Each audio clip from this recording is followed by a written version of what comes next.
இயேசுவின் ரத்தம் ஜெயம். இன்று நம் அன்னையாம் திருச்சபையானது தூய தெரசா தே லோஸ் அண்டலின் விழாவினை சிறப்பிக்கின்றது. உன் முழு இதயத்தோடும் முழு உள்ளத்தோடும் முழு மனத்தோடும் உன் ஆண்டவராகிய கடவுளிடம் அன்பு செலுத்து. இதுவே தலை சிறந்த முதன்மையான கட்டளை. உன் மீது நீ அன்பு கூறுவது போல உனக்கு அடுத்திருப்பவர் மீதும் அன்பு கூறுவாயாக என்பது இதற்கு இணையான இரண்டாவது கட்டளை.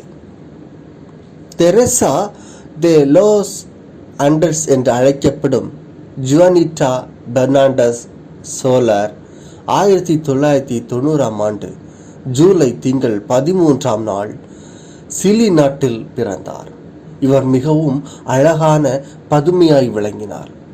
ஆனாலும் அவர் தன் அழகை ஆண்டவருக்கென்றே ஒப்படைத்து வாழ்ந்து வந்தார். அண்டஸின் குடும்பம் பக்தியில் சிறந்த குடும்பமாயிருந்தது. அதனால் அவரும் பக்தி ஒழுக்கத்தில் சிறந்து விளங்கினார். அண்டஸுக்கு 19 வயது நடக்கும்போது, அதாவது 1919 அக்டோபர் திங்கள் 14 அவர் இறைவனுடைய அழைப்பை உணர்ந்தார். எனவே அவர் தன்னுடைய பெற்றோரின் அனுமதியுடன் கார்மெல் சபையில் சேர்ந்தார். அங்கு அவர் குழந்தை தெரசாவின் வாழ்க்கையால் மிகவும் ஈர்க்கப்பட்டு தன்னுடைய பெயரை தெரசா தே லோஸ் அண்டஸ் என மாற்றிக்கொண்டார். அது மட்டுமல்லாமல் அவரை போன்றே வாழ்க்கை நடத்த திருவுளமானார். கார்மெல் சபையில் இருந்த நாட்களில் எல்லாம் அண்டஸ் உண்மையான அன்பிற்கு இலக்கணமாக இருந்து வந்தார். உண்மையான அன்பு தன்னை மட்டும் அன்பு செய்வது கிடையாது, பிறரையும் அன்பு செய்வது என்பதை உணர்ந்தவராய் தன் சபையில் இருந்த சகோதரிகள் அனைவரையும் முழுமையாக அன்பு செய்தார். அதனால் எல்லாருடைய அன்பிற்கும் அவர் உரியவரானார். இப்படி வாழ்க்கை மிகவும் மகிழ்ச்சியாய் போய்கொண்டிருந்த தருணத்தில் திடீரென்று ஒரு நாள் நிமோனியா காய்ச்சலால் படுத்த படுக்கையாகி அப்படியே இறந்து போனார். அப்போது அண்டஸுக்கு வயது வெறும் 20 தான். அவருடைய இறப்பின் போது அவரது சபையில் இருந்த சகோதரிகளில் அழாதவர் எவரும் இல்லை. தூய தெரசா தே லோஸ் அண்டஸின் நினைவு நாளை கொண்டாடும் நாம் அவரிடமிருந்து என்ன பாடத்தை கற்றுக்கொள்ளலாம் என சிந்தித்து பார்த்து நிறைவு செய்வோம்.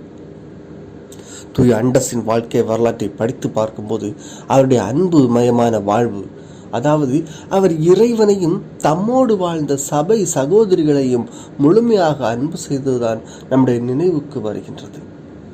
இவரது நினைவு நாளை கொண்டாடும் நாம் இறைவனையும் அவருடைய சாயலாக படைக்கப்பட்ட சக மனிதரையும் அன்பு செய்கிறோமா, அவர்களுக்கு நம்மால் இயன்ற உதவிகளை செய்கின்றோமா என்று சிந்தித்து பார்க்க வேண்டும். பல நேரங்களில் நாம் இறைவனை அன்பு செய்யக்கூடிய அளவுக்கு சக மனிதர்களை அன்பு செய்யாது, அவர்களுக்கு நம்மாலான உதவிகளை செய்யாது மிகவும் வேதனையான விஷயம். இத்தகைய சூழ்நிலையில் நாம் ஒருவர் மற்றவரை அன்பு செய்வதும் அந்த அன்பிற்கு ஈடாக நம்மால் இயன்ற உதவிகளை செய்வதும் தேவையான ஒன்றாக இருக்கின்றது. சில ஆண்டுகளுக்கு முன்பாக செயற்கை காலோடு ஒருவர், காது கேளாத இருவர், வலிப்பு நோயுள்ள இன்னொருவர், கண் தெரியாத ஐவர் ஆகிய 9 பேரும் வாஷிங்டன் மாநிலத்தில் உள்ள மவுண்ட் ரானியர் என்ற சிகரத்தை தொட்டுவிட்டு வெற்றிகரமாக திரும்பிய போது பத்திரிகையாளர்கள் சிலர் அவர்களிடம், குறையுள்ள உங்களால் இது எப்படி சாத்தியமானது என்று கேட்டதற்கு அவர்கள், பயண பாதை முழுவதும் ஒருவருக்கொருவர் செய்து கொண்ட உதவியால் தான் என்றார்கள். இதை கேட்டு பத்திரிகையாளர்கள் மட்டும் கிடையாது, அங்கிருந்த பொதுமக்களும் மிகவும் ஆச்சரியப்பட்டு போனார்கள். ஆம், குறைபாடு உள்ளவர்களே ஒருவர் மற்றவர்களுக்கு உதவி செய்து கொள்ளும் போது நல்ல நிலையில் இருக்கும் நாம் ஏன் ஒருவர் மற்றவருக்கு உதவி செய்யாமல் இருக்கிறோம் என்பது கேள்விக்கு உட்படுத்தப்பட வேண்டிய ஒன்றாக இருக்கின்றது. ஆகவே தூய தெரசா தே லோஸ் அண்டஸ் நினைவு நாளை கொண்டாடும் நாம் அவரை போன்று இறைவனையும் அவருடைய சாயலாக படைக்கப்பட்ட மனிதர் ஒவ்வொருவரையும் முழுமையாக அன்பு செய்வோம். அந்த அன்பிற்கு இலக்கணமாக அவர்களுக்கு உதவிகள் செய்வோம்.